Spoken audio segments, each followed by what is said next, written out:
ماشاءاللہ کہ کیسا پروگرام ختم نبوت کا ہوتا ہے، تحفظ ختم نبوت کا۔ سبحان اللہ۔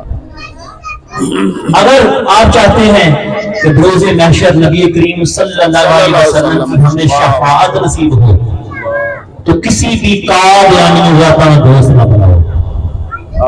اگر آقا قادیانی کو دوست ہے، رشتہ دار ہے، اس سے دور ہٹ جائیے، ختم کر دیتا اللہ۔ اگر آپ اس کے قریب ہو گئے تو آنا کے نال آپ سے دور ہو جائے۔ اللہ معاف کرے۔ جی جی توبہ۔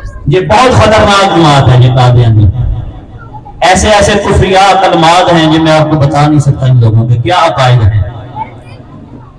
کچھ لوگ اس کو فرقہ سمجھتے ہیں کہ جس طرح دیوبندی ہیں، وہابی ہیں، شیعہ ہیں، اہل سنت ہیں، یہ فرقہ نہیں ہے، یہ فتنہ۔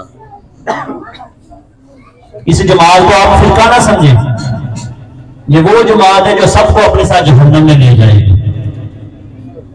اس پلیٹ فارم سے میں دعوت دے رہا ہوں کہ مرزائیوں سے بچ جائیں، مرزائی نمازوں سے بچ جائیں۔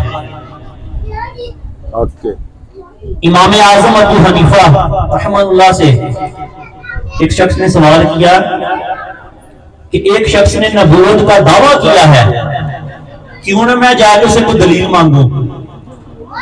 آپ سن رہے ہیں میری بات؟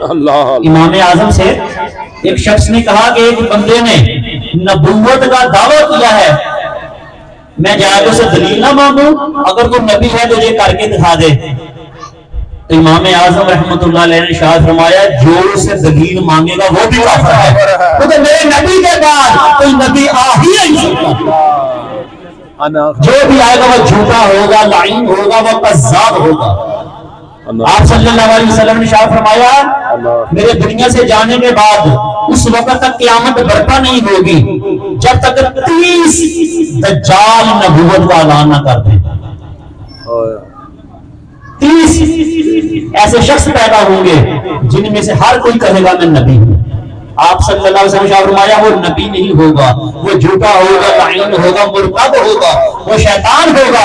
آپ صلی اللہ علیہ وسلم نے ارشاد فرمایا انا خاتم النبیین لا نبی بعدی، میں ہی آخری نبی ہوں، میرے بعد کوئی نبی نہیں۔